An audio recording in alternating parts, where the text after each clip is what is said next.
Welcome to the challenge. All right, so whenever I give this or something similar, it's interesting that no student actually is capable of doing this. So, there's a restricted amount of time. So let's say within 3 minutes, can you actually solve this challenge without using any, apps or calculators or anything like that? Now, it's not easy, of course, to be able to do it within 3 minutes. So that's one, because there's just so many different representations of numbers. And when students are coming in, let's say to grade 9, and they see something like this, something will stumble along the way. You have numbers in scientific notation here, okay? You have fractions, okay? You have mixed numbers, you have a percent there, which kind of looks like a fraction. So how would you actually solve this? Okay, using no calculators at all. It's not that the calculators are actually necessarily help you much here. So let's try this. All right, so how and what steps should we approach? So the first thing, when I look at something like this, I always will turn it to the most convenient way of solving it. So to change so that every single number is in the same representation. And the goal is actually going to be put everything basically as a fraction. Okay, so that's going to be my first step. I want to change everything to look like a fraction. That's the first goal. So now, for instance, so if I take something like this, okay, so this is negative 3.2 times 10 to the 0. Well, 10 to the 0 is just 1, right? So this is just negative 3.2. And if you change that to a fraction, then really this is just negative. Okay, so 3 or 32 divided by 10. Okay, so that shouldn't surprise you. Now, the next thing is, okay, so what the heck does this look like? Okay, so here's my division. Well, this is a mixed number. So again, if I change this back to a fraction, so 15 times 1 plus the 6, so that's 21. So this is going to be negative 21 over 15. We can certainly reduce that, but we'll worry about that later. This one is already as a fraction, okay? So there you go. All right, so that's my first term there. Now I have, okay, minus, okay, so within here, and then again I have a set of 3 numbers, so 3 actually factors that are just multiplied together.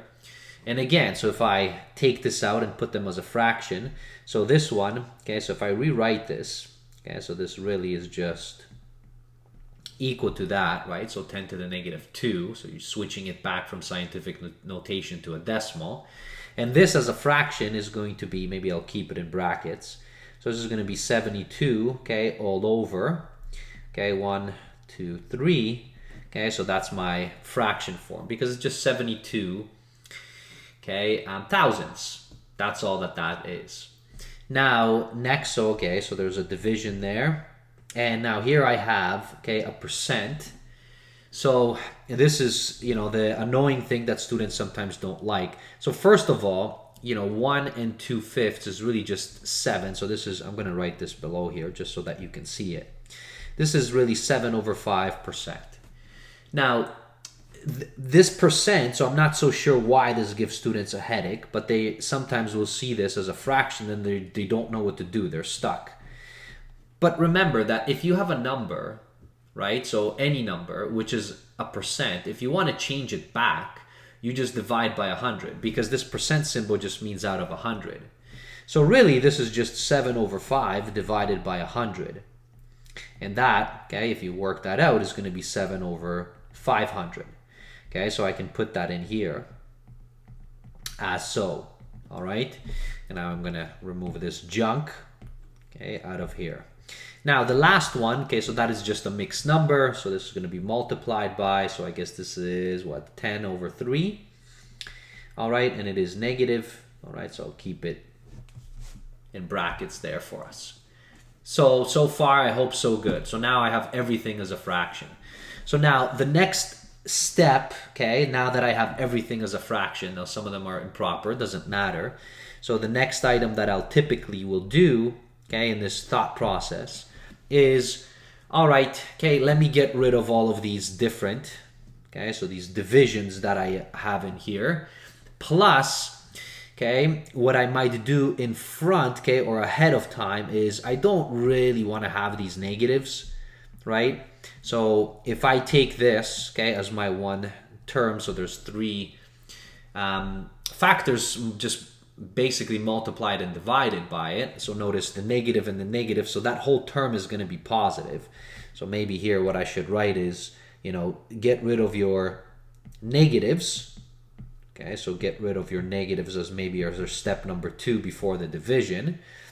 So now what this will turn out to be, so if now I have this luxury of repeating this whole thing, so I'm going to duplicate this as so. So those divisions, okay, so well, this one's going to be gone, right, because it's 2 of them.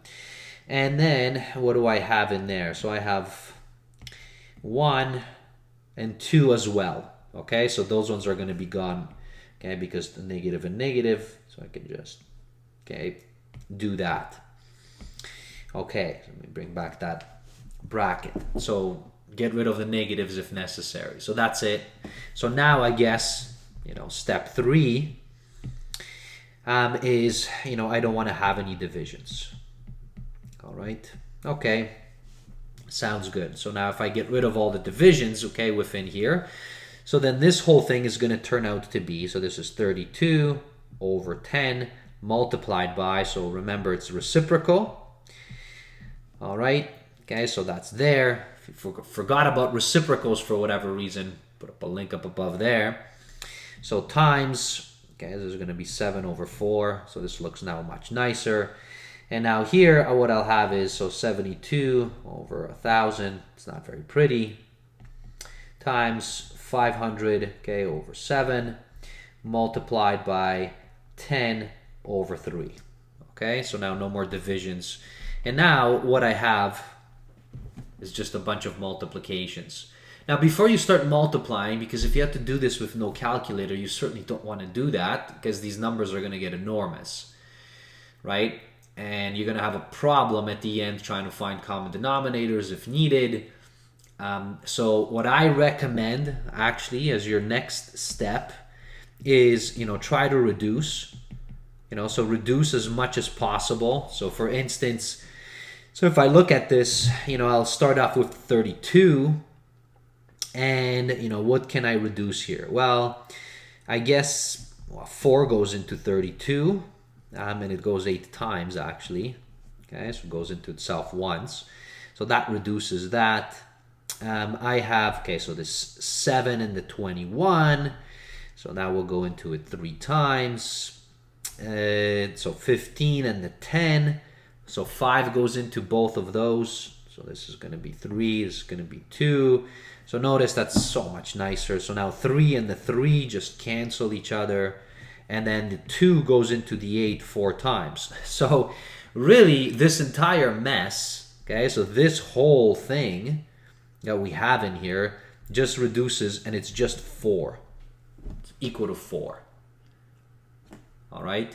Now the next thing is I'm going to reduce the other one on the right hand side. So right away, this 1,000 and this 500. So that's 500 goes into 1,000 2 times.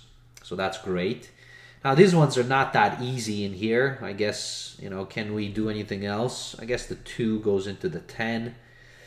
5 times, so we have that. The 3, does it go into 72? Yes, it does. So 7 plus 2 is 9.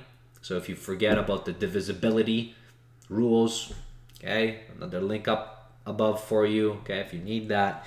So 3 goes into 72. So 3 into 7 goes 2 times. Okay, and then that leaves 12, so that's what, 26. So that's going to be, 26, 3. So that's 72. So that's 1, 2, that's 4. So 24. So that goes into there. So that's already pretty good. Now, what else do I have in here? Well, actually, I don't have anything else that kind of cancels. I have a 24 and a 7. 7 is prime. It doesn't go in. It doesn't go into 5. Okay, so I have to go 24 times 5. So 24 times 5. So you can do that on the side. Okay, for yourself, you're going to see this is just 120. So this is going to be 120 divided by 7. Now, it's not pretty, but it's certainly small. All right, so now again, this just tests your understanding. So common denominator, really this is 4, so this is the same thing as 4 over 1. So a common denominator is 7, right? Because you're going to just keep it as the same thing here. That's going to be 120. So from here to here, multiplied by 7. So this is times 7. That's just 28. And it should make sense. 28 over 7 is 4. So now 28 minus 120. Okay, so that's going to be negative. So we're going to get a negative answer. Well, 20 and the 120. So that's 92, I guess, over 7. And now, so that's improper. If you had to leave it as a mixed number, you would have to see, okay, so how many times does 7 go into 92? So that's 1. All right, so minus, so this is 177, so this is 2. And this is, I guess, 22, so 7 into that goes 13 times. That's 21. It's a remainder of, so this is negative 13 and 1 over 7. That's your final answer. Now, try that within 3 minutes, okay? So, of course, I was explaining this through this entire process, but, if you're stuck with this right in the beginning, that's why it was a challenge. Because I bet you, at least this is what I find, students come in, even in post-secondary, right in the beginning, they stumble. Right? It's interesting what happens. They just stumble. They're not sure what the heck to do. They're like, oh my gosh, what's happening here? You mean no calculator? And then they panic. But it's actually not that difficult of a question because especially once you start reducing, you notice that there's just so much cancellations. So this is not a bad problem at all. So, if you're a teacher, you can give this to your students in grade 9 and see how many of them can solve it. Never mind, you can give it to someone in post-secondary in first year and see how many will solve it. And I doubt that people are capable of doing this. I would say, 99.99 probably percent of the population can't do this question.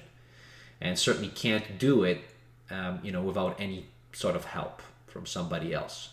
So I love this type of question.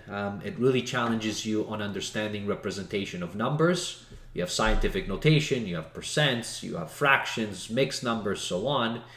Okay, and it forces you to understand order of operations, how to deal with them within fractions, and then, can you actually reduce? Can you start thinking about that? Can you find common denominators?